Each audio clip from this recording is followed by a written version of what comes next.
Afghanistan, but you also promised not to bring out those who helped America in its war effort. We've seen these heart-wrenching images at the Kabul airport of people trying to get there, say nothing of the people who can't get to that airport. You made the commitment to get American troops out, to get American citizens out. Will you make the same commitment to those who assisted in the American war effort over the last 20 years, number one? And then number two, what is your message to America's partners around the world who have criticized not the withdrawal, but the conduct of that withdrawal and made them question America's credibility on the world stage?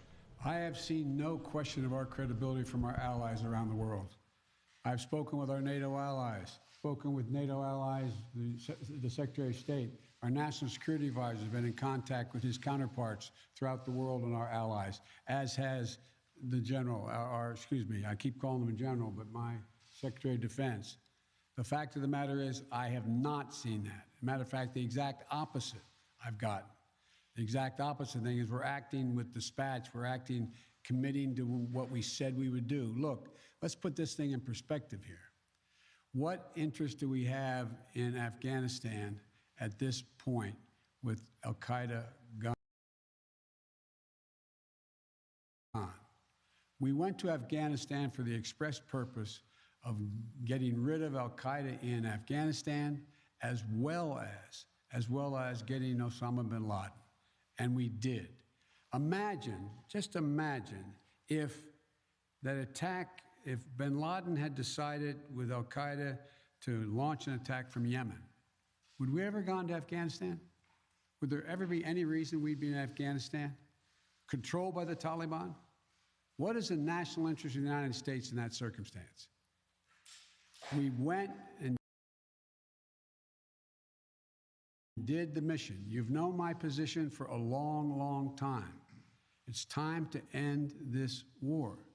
The estimates of the cost of this war over the last 20 years range from a minimum of $1 trillion to a think tank at one of the universities saying $2 trillion.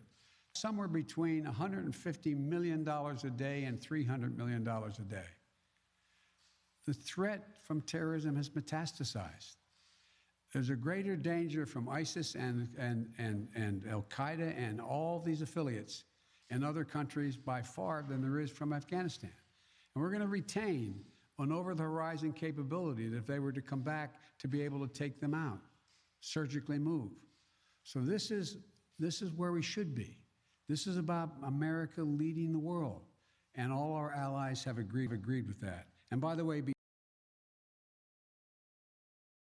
before I made this decision, I was at the G7 as well as met with our NATO partners.